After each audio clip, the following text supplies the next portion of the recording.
So, pause a moment.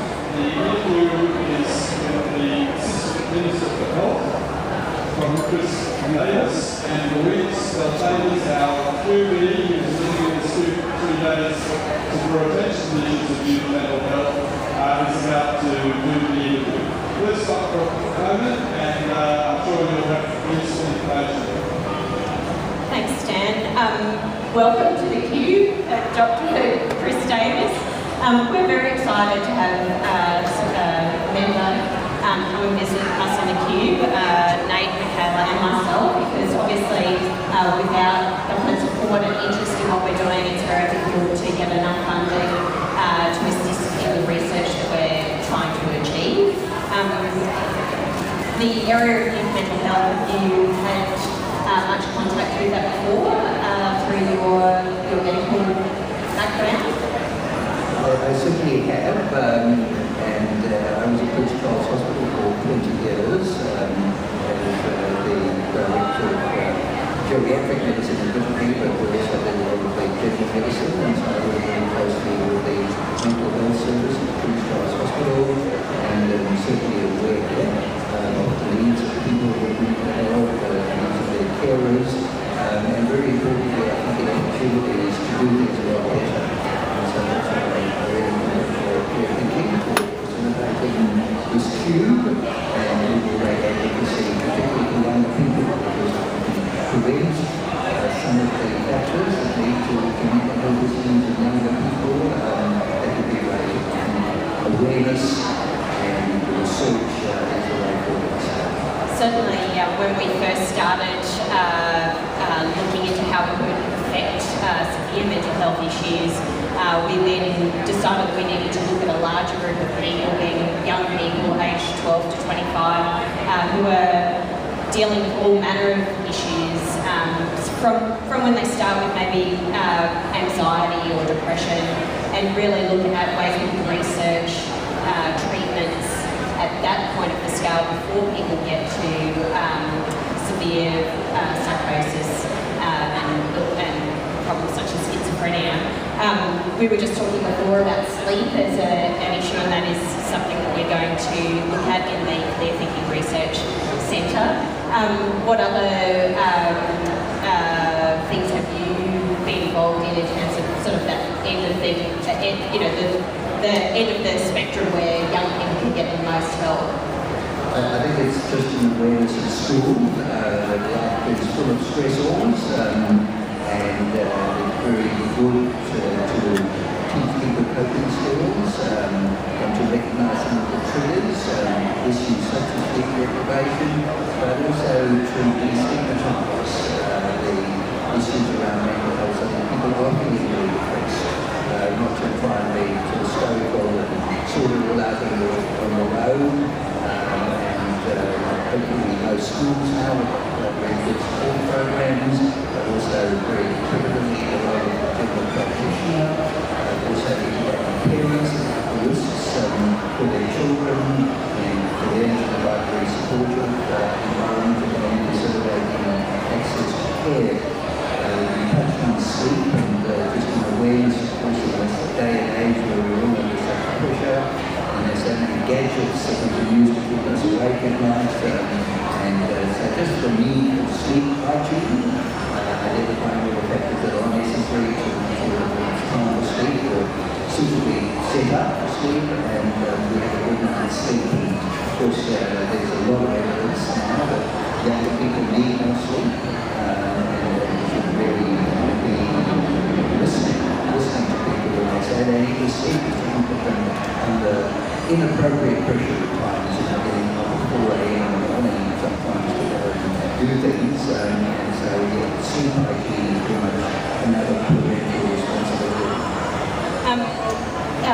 Mental health is now part of the entire health portfolio. Is that like a conscious decision of the government to bring everything together, and how can people like Clear Thinking kind of make sure that we're part of the discussion and the agenda when it comes to mental health? Well, I think the first issue is the re-amalgamation of mental health into the overall health delivery. And I think that's important because it is a mainstream part of people's health. And we know that in fact mental health is one of the very big drivers of people's physical health behaviour, and vice versa. People with mental health often have increased risk of physical health issues too. And so it's just that awareness that we've got to be looking at the whole person. And so a holistic health service is a very good way to do it. In terms of advocacy for people with mental health needs, this government is going to be introducing legislation either late this year or early next year as a bill for discussion on a revised mental health commission. The former government had a process looking at the mental health commission for Queensland. We think it's a good idea to go back and look at the latest evidence from both the National Mental Health Commission and the New South Wales Mental Health Commission, which started on the 1st of June this year, so to make sure that we've got the very best model for Queensland. And we're very keen to get great input on organisations such as Clear Thinking as to what the best models are, what the best funding arrangements are. And then that will provide really a framework to communicate to the new hospital boards what their responsibilities are going to be in terms of actually delivering services and we obviously at Clear Thinking are particularly focused on research and the role research plays in being able to improve treatments and clinical practice. That's also a vision that you share, is it not? Oh, absolutely. Before becoming the Assistant Minister, I was at Prince Charles Hospital, and dementia was a very significant part of my work there. And I've been fortunate enough with my team to be very involved in global research into new treatments for dementia. And it is all about evidence, absolutely. Particularly the evidence that gets the best outcome for the patients, but also the evidence that allows us to get the very best value from our investment in people. So that's return on health.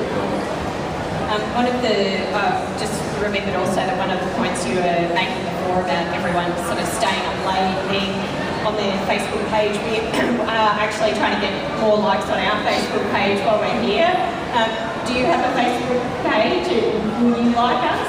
Yes, I'm very happy to do that. I think it is a fact of life these days, and even though like everything we do, even Facebook now is a member of some election, and so it is a reminder to keep an open mind on everything and literally think clearly about what to do. But yes, when it is appropriate to use social media, and it does actually bring people together and doesn't introduce inappropriate things, then social media is great, and I'm certainly very happy to support the great work we do everywhere possible. It's wonderful. It has actually been a common topic in the Cube where we've been in here. We've had child and adolescent psychiatrist Dr. Michael Goldney in yesterday, and he was talking about the function of communities that are built via Facebook so that people can reach out to their friends, but it can't really replace the face-to-face communication, which I think is certainly what sort of gives us motivation, you being here, because it's not just the same as getting a letter of support or a post on the Facebook page. It really means a lot to us that you can be here in person, and that is, I think, something that Nate and Michaela have really recognised too, the fact that we can actually, well, we can't reach out and touch people, but we can see them interacting with us here. Well, again, I think it's a great initiative. It's fantastic that it's been going on for a couple of years and going from strength to strength, and I really look forward to coming back once we get our mental health commission in place and actually seeing how we're travelling. And it's always a work that it's never done, but it's always a work in progress.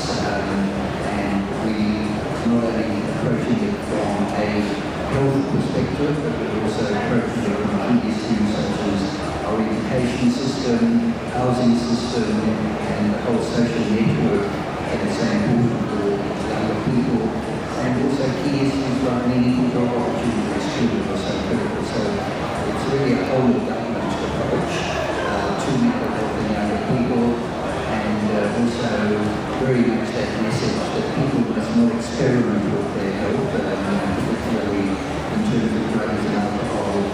They're very vulnerable at that age group, and just one wrong experiment can actually trigger a whole sequence of mental health issues. So, I would say from a government perspective, we're very keen to address all of those issues, but most importantly, work collaboratively with the community.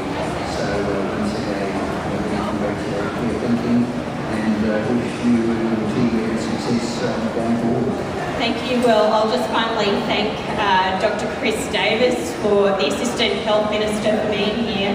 Stan might like to add something as well, but certainly it really gives us the feeling as though we're being supported and the issue of research into youth mental health issues is at the forefront of the community and perhaps also the government. Thank you.